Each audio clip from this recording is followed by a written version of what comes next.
Baba and I interview program. Brother Yeoh, please share with us how you first came to know Baba. I came to know Baba, I think it was in 1982, if I'm not mistaken. Yeah. Then, and the time, I can remember, I didn't believe in God at all. Yeah. I didn't believe in God. A friend of mine invited me to go to KL, to Penang. The time I was staying in KL. Oh, you were staying in KL at that point in time, 1982. 82. Then he brought me to Tanjung Bunga in Penang. Actually, you were supposed to go gallivanting. For leisure lah. For leisure. Then I decided not to go with him to certain places which I am not interested. So next morning, I was thinking if I didn't follow him, then where to go? Then I borrowed a car from my sister in Penang. I drive to Alustan. When I was reaching this Tanduk, Alustan there, then I asked myself, why am I coming to Alustan? Actually, there was no reason I'm coming to Alustan. Since I already come to Alustan, I myself spent the point is how to spend the time. Okay. So I decided to call a friend. His name is Sim Boon Huat. And we had a breakfast at a marketplace. I still remember the day, which was 30 over years ago. What we ate during the breakfast, I had a porridge there. I still remember very clearly like yesterday. The thing. Then during the conversation, he told me there's a house in Alustan. A lot of powder come. Then he asked me, I want to go now. Straight away I dismissed him. After talking, then he told me his mother wanted to go to the house. Since I'm going to go, I have to send him back to the house. So when I sent him back to the house, I noticed that the family car was not there. And the mothers were dressed nicely. I still remember the mother was dressed in kabaya and all that. And the house is in Jalan Pegawai, and the owner came out to invite the mother to go into the house. So the mother went in and this Mr. Sim was chatting with him. So outside the house. Both of you are outside the house. Outside the house, we're chatting. Then he came. The lady of the house came out again. And said the mother asked you to go in. But after that, he still didn't go in. So when she come out the third time, but all the time she come out, she also invited me to go in. Then the lady asked me to go, invite me again. So, our courtesy. So I went in. Our courtesy. Our courtesy. Okay. So when I went in the house, I saw a lot of this powder on the altar there. A lot of powder. Red color, pink color, got pink, red color, grey color, yellow, several yellow color, even pink color on the Kuan Yin statue, pink color. What else you see? And I saw another thing was that's writing on the ceiling, on the beam, and the word was I still remember the word love all surfer. On the right hand side of the wall, there's a made of powder, a picture of elephant. Ganesha. The time I don't know Ganesha. And then later I know it's a picture of Ganesha, made of powder. And you know what happened to me? After sitting in the house for a while, I felt very peaceful. Never happened to you before? Yes, it was more peaceful than any of the temples I've been. Then after that, out of respect, then I told him, can I pray? He said, yes, by all means. So that was the first time I take an Indian joss, one piece. Normally in Chinese, they take a few pieces, one. So I prayed. Then I asked Mr. Tan, can I give some money? You want to make a donation? Donation. He said, no. Baba will allow me to collect even a single cent. Actually, at the back of my mind, I thought this whole thing was a scam. They put the powder and all that. The scam must have reason, was for money or what. So when I give money, he said no. Then I think, few cents, a few dollars, he is not interested. He's only interested in big money. The moment I think of that, he told me a week ago, there was a rich man. This old man was very rich from Tamangov area. Very sick. Then the children came to the house, this house, to pray for him, and he took this powder, and the man got well. And this man was so grateful, he gave him $5,000, and he told me, I didn't take. The moment he said, I didn't take, there was another young man, and the young man said, yes, I was there, and he didn't take a single cent. Then I realized that it's true, it's not for money. But then I still think, my doubting mind, I was thinking maybe because of ego, or want to show off, or want to become famous. Not for money, but because of that. Then I decided to stay. Why I decided to stay? Because I want to talk to the fellow more and find out, is it true? So during my conversation, talking to him, I realized that this guy is quite simple-minded. And he sounds quite honest to me. And I even went to the extent of investigating or looking at the pictures on the wall. And I found that, he was wearing suit and all that. My West slipper photograph. I thought this guy is a simple-minded fella. The time, suddenly, I felt that my belief. Then you don't believe in God, that means there's something there. If all these things is somebody God put in, that means it's wrong. That means there's somebody there, no? And that gave me a shock. The shock was as if it was the foundation of my belief collapsed. So your belief system completely shaken? Yes, shaken. God. That time I was this, complete this. So by the time I left the house and all that, there was such a change in me. You are a changed man. I remember that was the last cigarette I smoked in front of this house. When I went back to KL, I stopped drinking. So you gave up smoking, drinking, gambling. What happened, Brother Yeoh, when you come back to KL? I went back to KL. I wanted to know where people pray to Baba, which place. Then also at the same time, I drive along there, this Batu Road there. Then I noticed there was a signboard. The signboard was a picture of Baba on top there. Then I said, there must be a place I can ask. So I went to the shop. It's a bookstore. Then I asked the boss, do you know where people pray in Alsa? Yes. There's one in Bangsa. And he even gave me the address.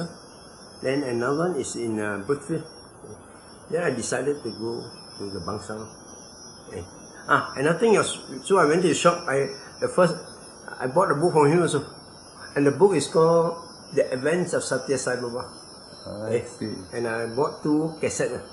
Bhajan and the Bhajan cassette, 2 cassettes for me. After that, I spent a lot of time in the house. So you meditate at home? I meditate, I went for Bhajan. I sort of spiritualized my life. Then I remember when I started meditating, I don't know what is meditation. When what I did is I used a candle and a jossik. Put a jossik, then the candle. I burned the candle. After I started to meditate. By the time I came out from meditation, I found that the candle completely burned. By the time I didn't realize it was such a long time. This going on for some time. I think a few months later. Then one morning, I felt so peaceful after the meditation. I felt so peaceful. I heard a sound, a voice. This voice wants me to be a vegetarian. Very clear. So that morning, I told my wife, can you cook as usual? What you cook? Can you please cook a vegetable dish for me? And because I want to eat. Without asking me why and all, they did it for me. I thought maybe if I can eat, I'll give up. But very nice. I enjoy the food. Then I told them, dinner also can you do the same to her? They did it. Then day after day, I was thinking how long I can become this vegetarian diet. Week after week, month after month, year after year, until today. It's 30 years. I'm a vegetarian. I believe that it's not my own imagination. It is my imagination. It just has the power to sustain. Brother Yeoh, when was the first time you visited Puttapati? My first trip to Puttapati was in 1983. And I remember during a trip, there was three of us. One side brother and side sister from Bangsar Road Center. The brother is Brother Lee, is Kepung Lee. Then the other lady is Miss Wong. Three of us. When we arrived at the Puttapati, Bangalore, I remember going along the place near to Puttapati at the time. Suddenly, my tears just pour out. Just pour. Okay? That time I also don't know what happened. Very spontaneous. Very spontaneous. So I was so embarrassed. I feel funny because I never have this kind of feeling before. And I dare not even turn to the side, to the driver or the back to let them know I'm crying. And so all the while I was looking at the hillside. So when we arrived in Puttapati, I feel very nice, very peaceful. I feel very nice. And do you go again? Then my second trip was in 1985.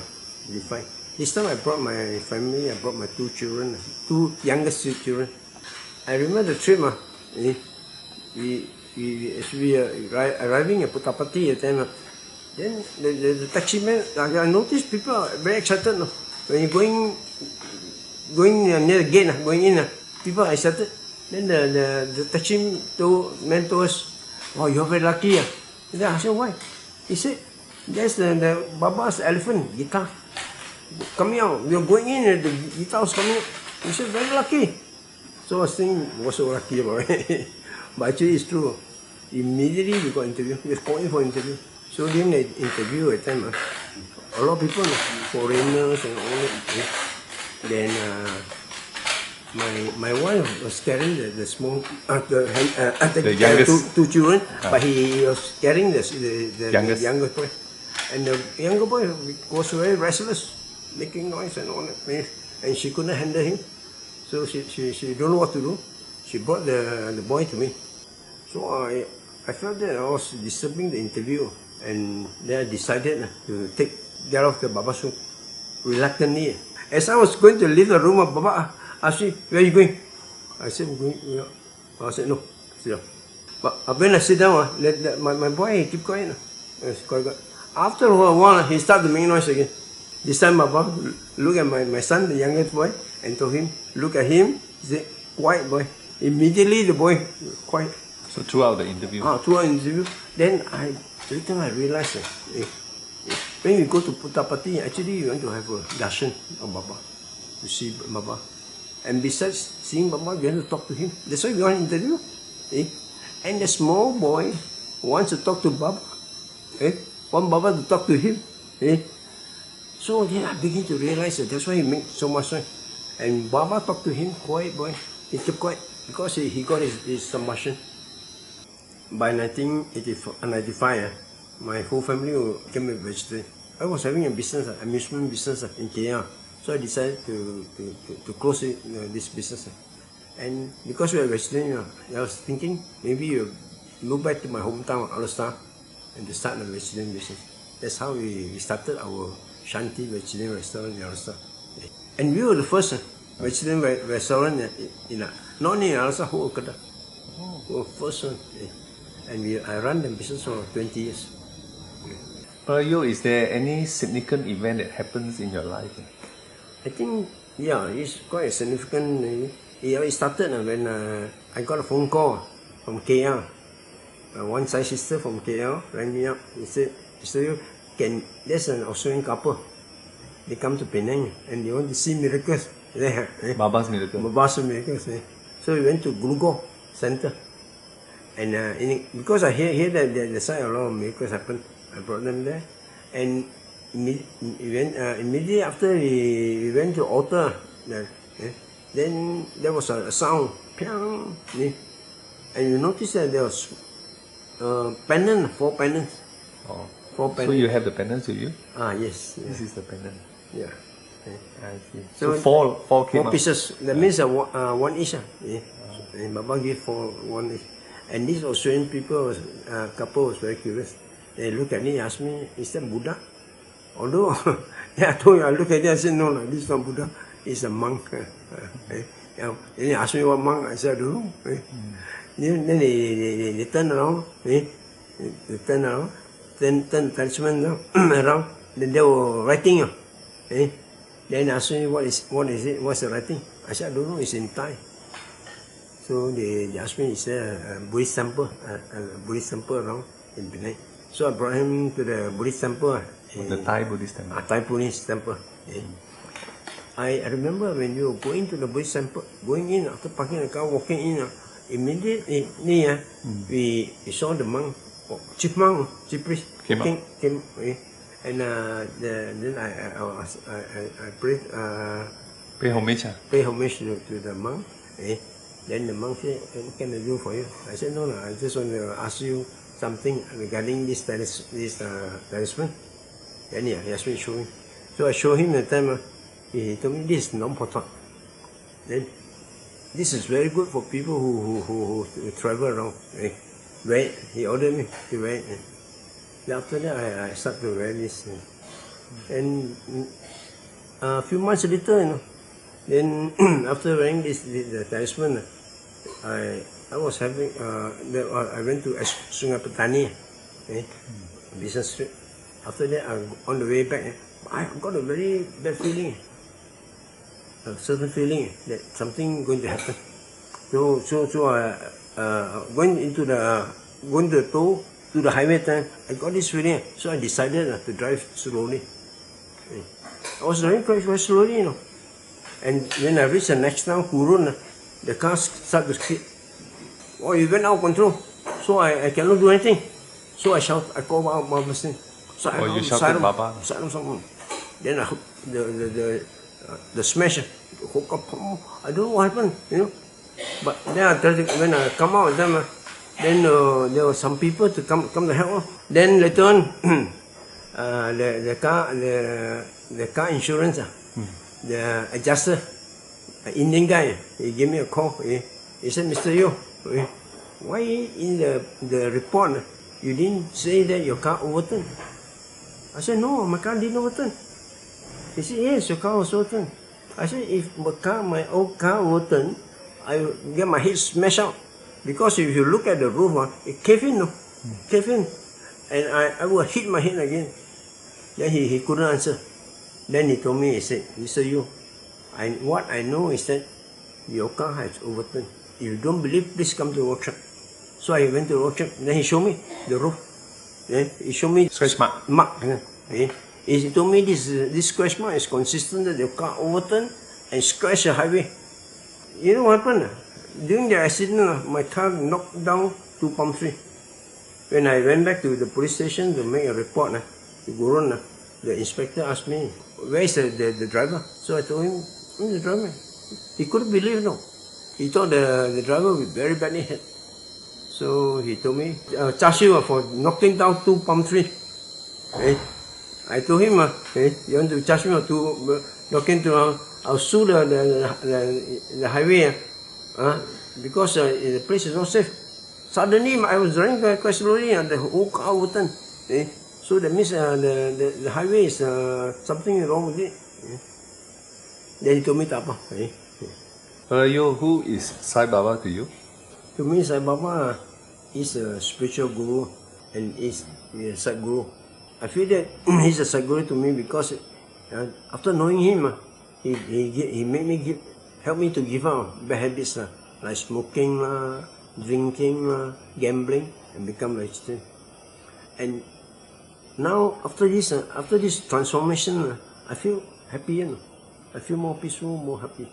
And materially, I may be worse off. I feel that this happiness, money cannot buy. Before you know Baba, you were a non-believer. You don't believe in God, right? Yes. Yeah. After knowing Baba, you believe that there is a God and there is a higher power. Definitely. Yeah. To me now, I think Baba is not just a Sadguru, not just an ordinary God. He's an avatar.